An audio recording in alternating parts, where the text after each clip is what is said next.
Hello and welcome to Guessing Words. I'm Brad Thompson and we have the next playtest material for the next version of Dungeons and Dragons.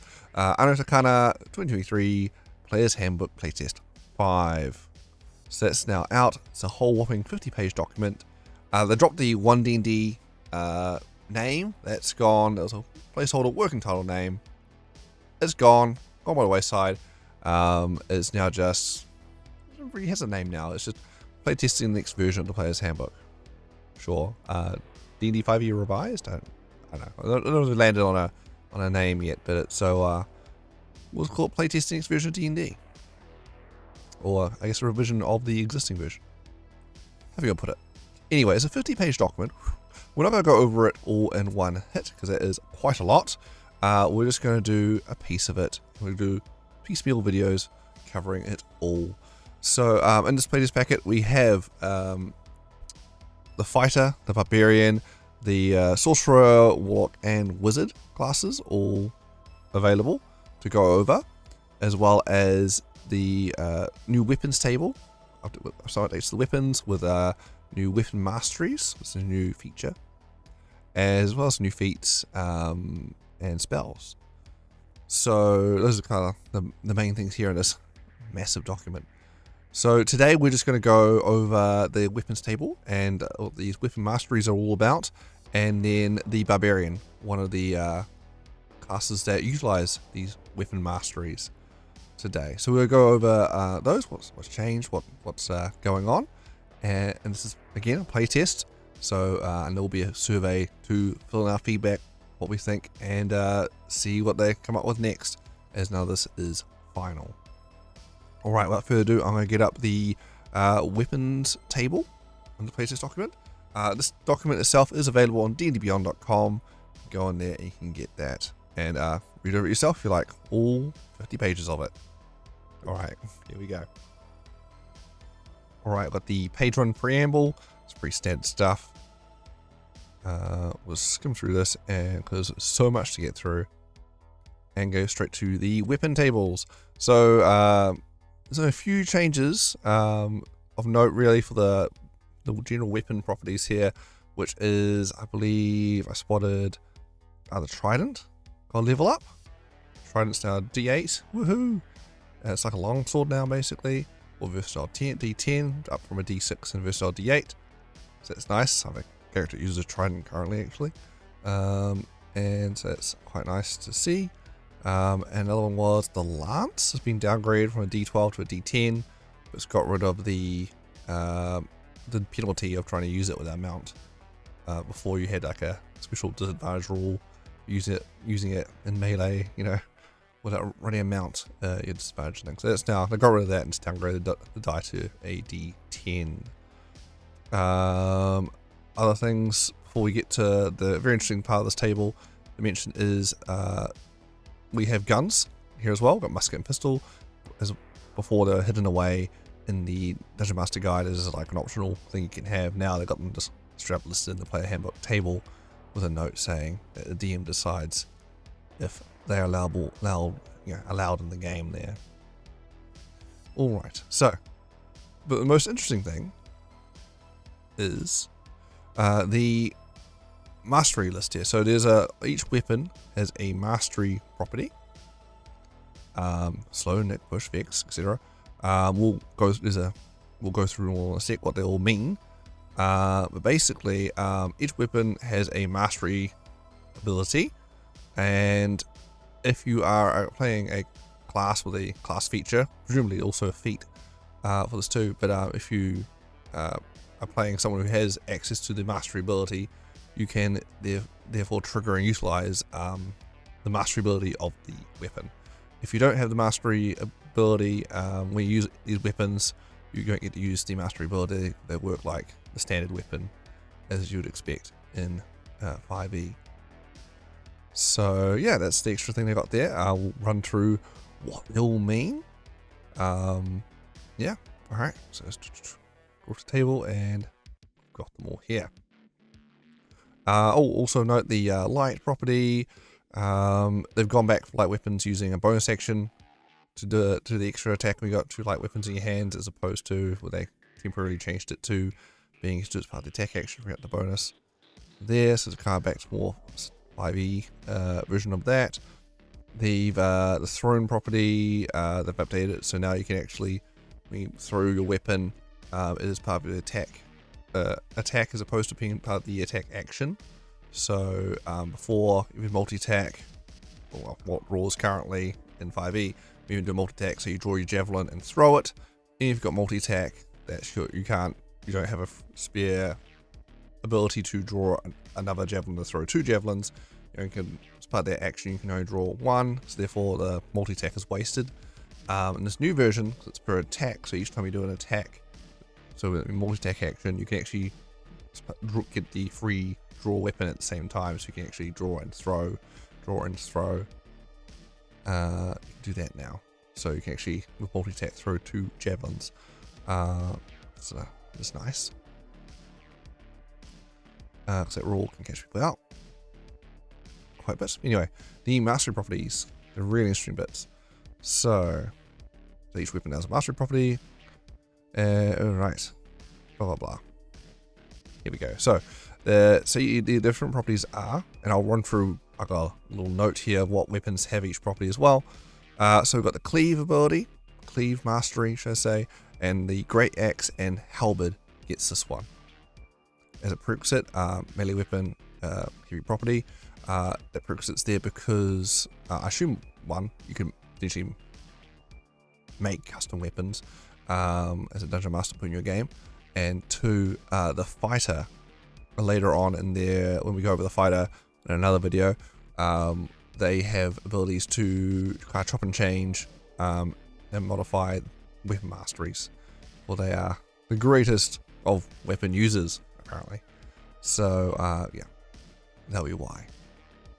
Alright, so cleave for the great axe and the halberd. If you hit a creature with a melee attack using this weapon, you can make an attack roll with that weapon against a second creature within 5 feet of the first. That is also within your reach. On a hit, the second creature takes that weapon's damage, but don't add your ability modifier to that damage unless that modifier is negative for some reason. You can make the extra attack only once per turn. So, like the name, cleave, you swing in with your big blade there and hitting not just one, but clipping a second opponent standing next to them. That's what that's supposed to do. So, you know, this ability, it does a little bit extra damage to target you're not fixed firing on. So it's okay. It's a bonus extra, I suppose. Alright, next we have the flex ability. Flex is on the quarterstaff, spear, longsword, warpick, and warhammer. The prerequisite versatile property. So when you hit with a melee attack using this weapon, you deal its versatile damage, even if you're wielding it with one hand. So for example, longsword, that's D8, but if you've got the flex property, when you got a sword and board, you can actually use a D10 damage die there, as opposed to its normal D8. So you get to use the higher die. Very minor damage boost there. I mean, the ability is so minor, why even bother? But there we go. That's flex. Next we have graze. Graze is utilized by the glaive and great sword. Prerequisite being melee, weapon, and heavy property. If your attack roll with this weapon misses creature, you can deal damage to that creature equal to the ability modifier you use to make the attack roll. This damage is the same type dealt by the weapon, and damage can't be increased in any way other than increasing the ability modifier. So graze, you are guaranteed to do damage even when missing, which is could be quite useful, especially for high armor class opponents or things like that, to really penetrate and get some damage in there guaranteed. Sometimes you just need to deal some damage, any damage, just to drop these people. Sometimes high SE and high armor class there, and just need to get a little damage in there, or just for people who, you know, pretty bad at rolling, I guess, or just, you know, a bit sad when they have 2 turns where, well, I spent my whole turn attacking and missing. I guess it's me then. At least they can feel they achieve something there. So again, yeah, it's alright, little bonus feature. Nothing to ride home about too much there. Yeah. Greys. Common theme with the Woody Weapon Masteries, to be honest. But yeah, Nick is the next one. Prerequisite light property. Nick is for the dagger, light hammer, sickle, and scimitar. When you make the extra attack of the light property, you can make it part of the attack action instead of a bonus action. You can still make this extra attack only once per turn. So that frees up your bonus action. So that with the Nick property, you're allowed to use the newer 2-weapon fighting rules as opposed to the old 2-weapon fighting rules. With that there. Alright. Next we have Push. Push is for the Great Club, Pike, and Heavy Crossbow. The prerequisite being heavy, two-handed, or versatile property. If you hit a creature with this weapon, you can push the creature up to 10 feet away from you if it is no more than one size larger than you. Always hilarious for when enemies standing on ledges and things. Push them off.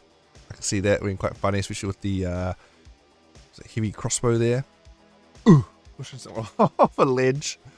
Always for a good time. Yeah, this push.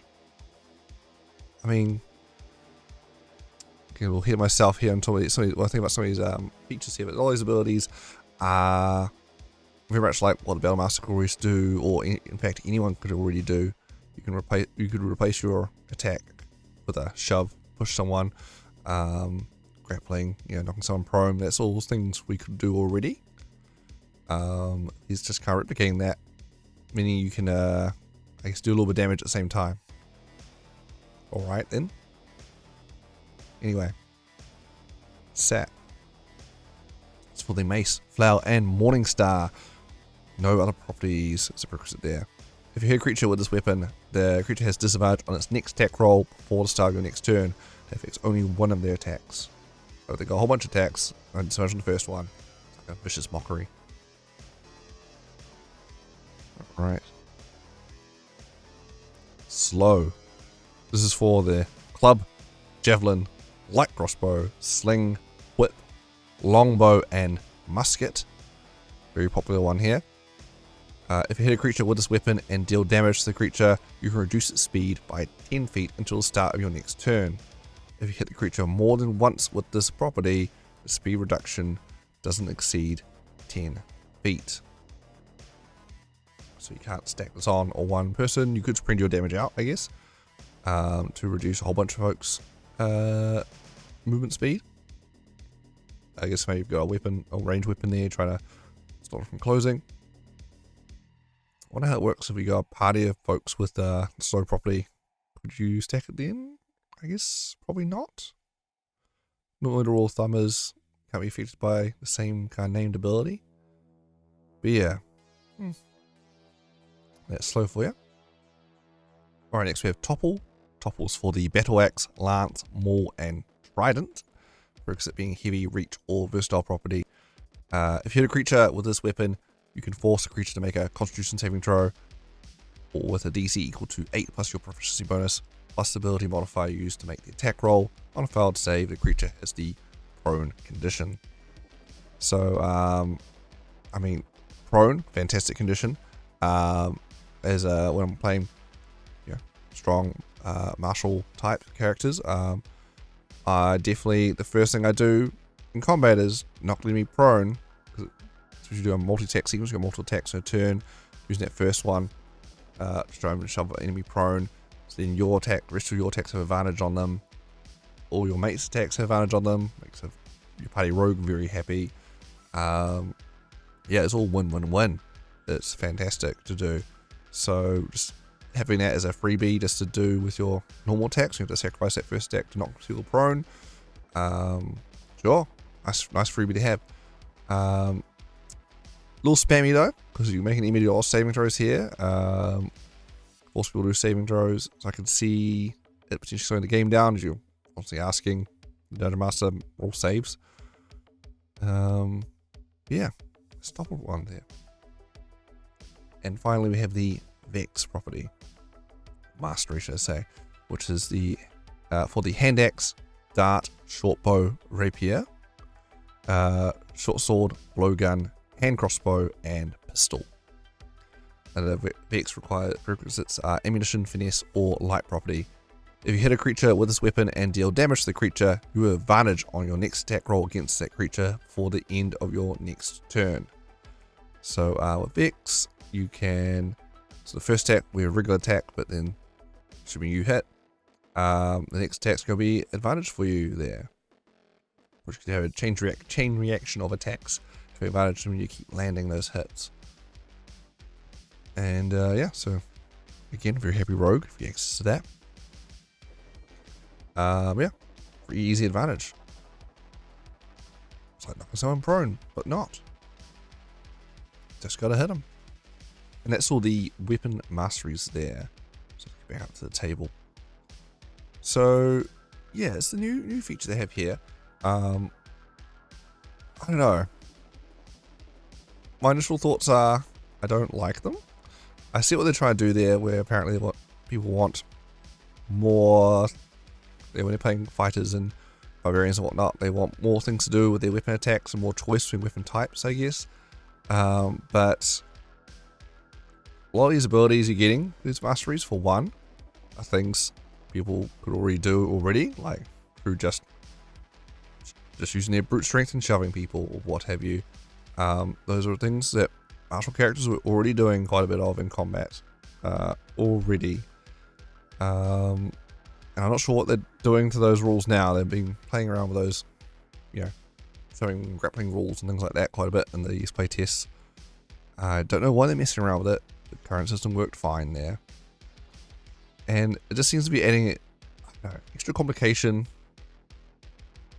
where I don't think it really adds enough to warrant such complications, where sometimes you just want to set someone on the sword and be quite straightforward about it. And you got various properties here. Sometimes it's just a aesthetic choice. Sometimes like, man, I just really want to play someone who uses a trident.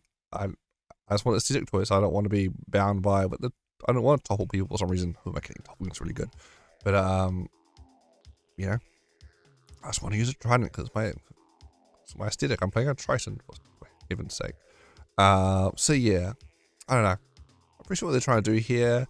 Kind of play around with it, but my initial gut is, I don't see why we want to add these extra level of complication to weapon choice and martial use. Doesn't seem necessary. Just slowing combat down. Yeah, see how we go. That's what they're doing currently, and we'll see how that interacts now when we go with the Barbarian. Oh, first, one more thing. The net's changed. The net's now item, no longer on the weapon list there. It is to avoid, I guess, issues. And also kind of was a weird one, really, like as an attack, because it doesn't do any damage, or is this weird special item. Anyway, it is now here as a 1 gold net. When you take the attack action on your turn, you can replace one of your attacks with a throw of the net at a creature within 15 feet of you. So before, again, we threw something that took out your whole multi-attack. This allows you to, in theory, I guess, throw multiple nets if need be. You got multi-attack. As you can throw it within 50 feet, you just hurl it. Again, I had issues where the current net in 5e where you have disadvantage throwing it to attack anyone with a net. Because of weird range rules and things with it. Anyway, that's gone away with now. They tidied it up. The target must make a dex saving throw equals DC 8 plus your proficiency bonus plus your dexterity modifier. Target succeeds automatically if it's huge or larger. So you can't net a giant, a whole dragon or something unless you get bigger nets. I want to see rules for giant nets now.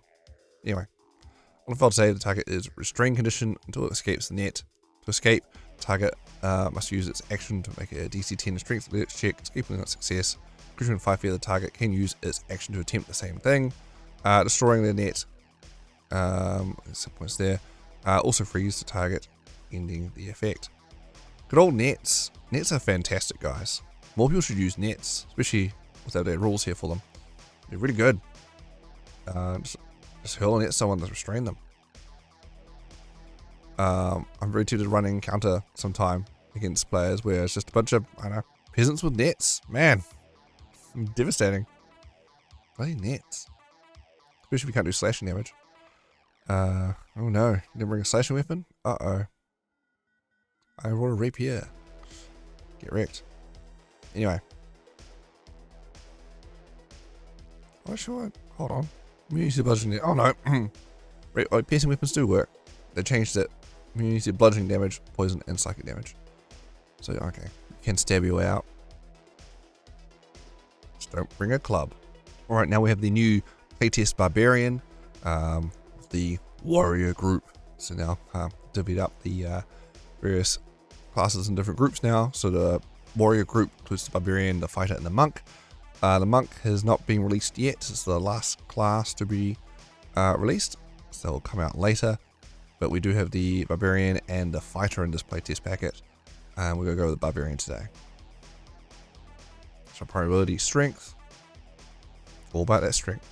Even more so than before, as we'll see in a sec. Alright. Got handy design notes now covering the changes. And you'll see this table is pretty similar for Barbarian class features. There's a weapon mastery column now, covering how many weapon masteries you can have. Woohoo! Otherwise, number of rages and rage damage is basically the same. There's a few changes to different class features though. And rages no longer get infinite rages. You only get 6. Alright. So, alright, so Barbarian, still get your D12 hit dice. Woohoo! All hit points. Yeah, still strength and constitution. Your big saving throws there. Animal handling, athletics, division, nature, perception, survival skills. Makes sense. Nothing new there. Got the medium armor and shields. All pretty standard. Now, rage. They changed up rage. Let's see. So, you still get your resistance to your bludgeoning, piercing, and slashing damage when you go into your rage, which is still a bonus action to do. Can't wear heavy armor still as well. That's all same so far. Also you got your rage damage where you make an attack, weapon or unarmored strike. Still you get to add with strength. You get to add that bonus rage damage. That's nothing new there. Your advantage on strength checks and strength saving throws or raging. That's still the same. No concentration spells. Same. Can't maintain concentration. You can't cast spells. The rage lasts until the end of your next turn, and it ends early if you don heavy armor or have the incapacitated condition. If the rage is still active on your next turn, you can extend the rage for another round by doing one or more of the following: make an attack roll against the enemy, force the enemy to make a saving throw somehow, or take a bonus action to extend your rage. So no longer is it, does the enemy hit me? Can't keep raging because someone hit me. They got rid of that. Is now you actively need to do something to keep rage going. Be it attack someone, force them to do a saving throw, or just spend a bonus action to keep raging. Like it's just a boring, easy choice. No longer are barbarians hitting themselves back and forth, you know, to keep the rage going. Attack me, keep myself raging between combats. So each time the rage is extended, it lasts until the end of the next turn. You can maintain a rage for up to 10 minutes. So it used to be 1 minute, which is huge because that means you can actually, say, if you're exploring a dungeon or something, there's multiple little encounters or what have you, you could actually rage through multiple encounters and keep it going between encounters and get a bunch done. Because Barbarian definitely has an issue where just don't have enough rages in a day in a game where there's lots of little encounters. Sometimes you want to do encounters, you know, have combat without raging because you want to save your rage for an important fight and not be able to use your abilities is boring and not fun. So I can see why they did that there. So that's cool. Alright, you can enter your rage the number of times shown in Barbarian level on the rages column on the Barbarian table, and regain all experience when you finish a long rest. Nothing new there. So that's rage. So far so good there. Our defense, nothing's new there. Let's see, weapon mastery. Here we go. So the other level 1 feature is weapon mastery. So your training with weapons allows you to use the mastery property of 2 kinds of simple or martial melee weapons of your choice. such as great axes and hand axes. Well, as I say, barbarians like axes. Axe. They axe all the hard questions. Whenever you finish a long rest, you can practice weapon drills and change the kinds of melee weapons you choose. So you can easily have to go, actually, I picked up this really cool great sword, so I'm going to use this now. And you can just change what your picks are. So yeah, changing weapon masteries, no big deal. We reach certain levels in this class, you can gain the ability to use the weapon mastery properties of more kinds of weapons as shown in the weapon mastery column of the Barbarian table. Scroll to that table again. Which, you know, you get 2 weapon masteries, so probably like a great axe and javelins, for example. I mean, you can still use other weapons. You're going to use the weapon mastery properties of the weapons, two weapons you chose. And then at 4th level, you can have a 3rd one, 10th level, a 4th one, and that's it. Fighters get more. Barbarians only get to there. I mean, you probably need to, honestly. Like, how often do you change weapons in a fight here, guys? Like, normally you got your main attack weapon, and then, oh damn, the enemy is slightly too far away. I guess I draw my javelin and hurl that at them. And that's it. You're done. I guess with the various properties, though, you might try to have options. So it's like, oh, actually, I want to knock someone prone, so I'll draw out my trident for this one, just to knock someone over, then swap out to a different weapon for the actual damage now, or what have you. I guess that's what they're going for there. What are weapon masteries? Yeah, anyway. And that's what's going on with them. Those weapon masteries. That's basically it. Alright, back to the Barbarian. That's all they're doing with the weapon masteries. Fighter does a bit more. Which we'll cover when we get to the fighter. Alright, level 2, the Primal Knowledge. So you're proficient in another skill of your choice from the list of skills available to the Barbarian at 1st level. In addition, when you rage is active, you can channel primal power when you attempt certain tasks. When you make an ability check using one of the following skills, you can make it as a strength check, even if it normally uses a different ability. These are acrobatics, intimidation, perception, stealth, or survival. When you use this ability, your strength represents primal power coursing through and around you. So while you're raging, you can use your strength, for your eyes. I perceive with strength. I sneak with strength, etc. Which is interesting. Thing there. Using strength for these things. They're saying strength represents your just natural primal power, kind of like almost like your spellcasting ability, skill, but for muscles. Interesting. I can see, novel attempt at trying to get the Barbarian have more things to do outside combat, I guess. Yeah, don't know about that one. Reckless attack. You can throw aside all concern for defense to make attack with fierce desperation. When you make your first attack roll on your turn, you can decide to attack recklessly. That's why I'm so desperate about it. Anyway, could have made it sound cooler. Doing so gives you advantage on attack rolls using strength during this turn, but attack rolls against you have advantage until the start of your next turn. So, reckless attacks can only happen on your turn. I'm pretty sure it was a word before. If you're reckless on your turn, you can it stays active for any attacks you do outside your turn, like opportunity attacks. And it seems to be locked into just your turn now. Get your subclass at level 3. They've got the Berserker in here to look at. We'll go over that after the main class. Get your feet or ability score improvement at 4th. Extra attack at 5th. Extra for movement in 5th. Nothing new there. Subclass feature at 6. And nothing new there. Get Feral Instinct. So your instincts are so honed that you have advantage on initiative rolls and dexterity saving throws. The dexterity saving throws were originally a level, 3 ability, but then moved it up and combined it with the level 7 ability, so you get a bit later now. But big deal. I mean, who goes Barbarian more than level 5? Barbarians always kind of had a problem where they're very front loaded, they get a lot of cool stuff early on, and then there's not really much for them after level 5, really. And well, we'll keep going. We'll see if they've done anything to help with that. So far, not so much. Alright, 8th level, your feet, or ability score improvement again. 9th level, Indomitable Might. If your total for strength check is less than your strength score, you can use that score in place of the total. Whatever. I'm already really good at strength. I guess it helps you out if you happen to roll bad, but you got advantage on these rolls already anyway. Seems like just a win more for strength. Not necessary. Alright. Level 10, subclass feature again.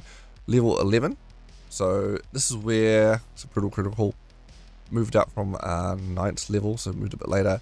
And this is where other classes, fighters get their 3rd attack, paladins get their extra damage die on all of their attacks. With a big power jump happens, spellcasters get their high level casting. It's level 11's where things kick off. It's that next bracket of play where the power level jumps up quite a bit. However, Barbarian's still restricted to a critical hit mechanic, which is a very unreliable way of getting damage out. Anyway, so when you score a critical hit with a weapon or an unarmed strike using strength, the target takes extra damage equal to a Barbarian level. That damage is the same type dealt by the weapon or unarmed strike. So when the fighter gets guaranteed extra attack, paladin gets guaranteed D8 damage die on all their attacks. Barbarian doesn't get the jump in power, just if you crit, you do a bit more damage here. Well, quite a bit more potentially, but so yeah, it's very unreliable damage. So you effectively, hence why don't tend to go above level 5 of Barbarian, is because they kind of cap out at that's their branch damage output, doesn't really go up much after that because you get your multi-attack. That's it. There's no real methods of getting that up higher damage wise after that. So it's still a big problem with Barbarian. But also not only that, they've changed it now with the so it's a critical feature to be this fixed damage based off the Barbarian's level, which is technically better than what they had before. The old version is when you crit, you add extra damage die of the weapon to the roll. So when you crit, you double the damage die. So normally it's a great axe, it's D12. When you crit, you got your 2d12s. Barbarian crit, get a 3rd d12, so 3d12s rolling, and scales up to a 4th one. So it gives up quite a lot of d12s you get to roll on that. And I, for one, when I'm playing Barbarian because I want to roll those big chunky d12 dice. Like, I'm all about rolling those d12s. No other class really gets to roll d12s, apart from, I guess, people told the bell cantrip now. But before that, and well, even to not really for those toll the bell ones. It's really the Barbarian. If you roll those sweet d12 die you get in your packet set of dice, you want to play Barbarian. You're all about rolling all those d12s all the time. They took that away. So there's no critical mechanic, which wasn't very good, but still a lot of fun to roll lots of dice when you crit. Now you see a fixed number, which is probably better, but is boring. I play Barbarian because I want to roll lots of d12s. Yeah.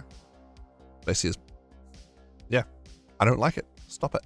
Give me back all my bonus d12s. Replace this with, I don't know, roll X number of d12s. So you're not restricted to having to use a great X to get the d12s. But still, it's not great. But also just having their power creep being restricted to criticals as well. So I think that still needs a lot of reworking there, I think. Anyway, there's enough talk about criticals. Level 12 is your feat. 13th level, persistent rage. Your rage is so fierce that it now lasts for 10 minutes without needing to do anything to extend it from round to round. The rage still ends if the incapacitated condition or don heavy armor. So you don't have to keep using your bonus action to keep it up. Who cares? Alright, 14th level subclass. You gain a feature from the Barbarian subclass. Subclass feature. 15th level, you get your relentless rage. Your rage can keep you fighting despite grievous wounds. If you drop to 0 hit points while your rage is active and don't die outright, you can make a DC 10 Constitution saving throw. If you succeed, your hit points instead change to a number equal to twice your Barbarian level. So at this point, 30 hit points. Each time you use this feature after the first, the DC increases by 5. When you finish a short or long rest, the DC resets to 10. So before it was reset to 1, which means as a barbarian you'd probably just really trigger and you'd probably get hit immediately and then die again. So nice to have a bit more hit point buffer there, so you don't just straight up just die constantly. You might stay up after going down. Alright, so a slight bump there. We got the feat at 16, 17, we got Rage Resurgence. When you roll initiative, you regain 1 expended use of your rage. Who cares? 18th level, Primal Champion. You embody primal power. Your strength and constitution scores increase by 2, and their maximum is now 22. Massive nerf from the original level 20 ability Barbarian got, which was basically this, but increased their strength and con by 4, and their maximum increased by 4. So they nerfed that down for some reason. Too good, apparently. Anyway, get feat 19. 20th level, you get Epic Boon. So choose your strength or constitution score. The score increases by 2, and its maximum is now 30. This Epic Boon section here was increasing to 30 and all that stuff. Also makes the 18th feature feel a little lackluster, even more lackluster. Anyway. Epic Boon feat, you gain Epic Boon of Irresistible Offense, or another Epic Boon feat of your choice. We'll go over the feats in another video. Alright. Now the subclass, the Berserker. Which, yeah, no one liked because it gave you exhaustion. So it changed it up quite a bit now. So your first class, subclass feature at 3rd level is Frenzy, which is way different. Before you can enter a frenzy and bonus action to attacks, and then after the fight you get level exhaustion. Which they've actually got rid of the exhaustion mechanics for the playtesting and gone back to the original exhaustion mechanics, which is a shame because I like the new ones better. So I'm not sure what happened there. Anyway, you can go into a frenzy in battle. If you use reckless attack while your rage is active, you deal extra damage to the first target you hit on your turn with a strength-based attack. To determine the extra damage, roll a number of d6s equal to your rage damage bonus and add them together. The damage has the same type as the weapon or unarmed strike used for the attack. When it wants to turn, but hey, it's extra damage, just straight extra damage, which Barbarians currently lack ways of doing bonus damage die and bonus damage, so consistently anyway. So it's nice to have there. Shame it's only on the first stack. It's would be nice to have ongoing effects on all the attacks, but there seem to be a constant theme in One D&D where they want to cap everything on once a turn ability as opposed to a trigger on all your multi attacks for some reason. 6th level, you got Mindless Rage. You have immunity to the charmed and frightened conditions while your rage is active. If you're charmed or frightened when you enter your rage, that condition ends on you. So a slight bump from what it was before, which was very similar. Before it just suppressed the charmed or fear conditions while you're raging. Now it actually just gets rid of it. It doesn't come back when you're done raging at all. 10th level, Retaliation. When you take damage from a creature that is within 5 feet of you, you can use your reaction to make 1 melee attack against that creature, use a weapon or unarmed strike. Sure. Reaction attacks. Better than, definitely, it's hard to be not an improvement on the previous 10th level feature, which was, yeah, targeted fear people, which wasn't very useful when you're Barbarian. You want to just keep attacking. Speaking of, Intimidating Presence. As an action, you can strike terror into others with your menacing presence as you swell with primal power. When you do so, each creature of your choice within 30 feet of you or 60 feet of you, if your rage is active, must make a wisdom saving throw. DC equals to 8 plus your first bonus plus your strength modifier. Yeah, strength is my casting modifier. Ah, ha, ha. My spellcasting is strength. It's quite amusing. Provided the creature isn't behind total cover, on a failed save, creature has a frightened condition for 1 minute. At the end of each of the frightened creature's turns, the creatures repeat the save throw, ending the effect on itself on a successful save. Once you use a feature, you can't use it again until you finish a long rest. If you run out of uses of this feature, you can spend a use of your rage, choosing not to activate your rage and activate intimidating presence instead. They're literally making, yeah, like a barbarian wizard. They're using the same, very similar format mechanics and things for the barbarian. Rage resources. Hilarious. But yeah, fighting condition at that level isn't very good, because a lot of the big bads at that point are immune to frighten. They can't be scared. So, yeah. Just use it on mooks that you could just probably talk to down, intimidating, or beat up anyway. So a bit lackluster there. And that's it. That's the Barbarian. There we have it. I think still, they're getting there some bits. Still work in progress for like making it so the Barbarian actually is, you know, is good. After level 5 is just a wasteland of, you know, okay little nice features, but you know, not terribly a lot there. It's all about increasing that damage up, that damage. And nothing happens really beyond level 5 for that, really, of note. A few nifty features here and there, but nothing to write home about. So yeah, Barbarian still has its, yeah, continue to have problems there, which hopefully they will address next go around. Yeah, Weapon Mastery, only ever play, but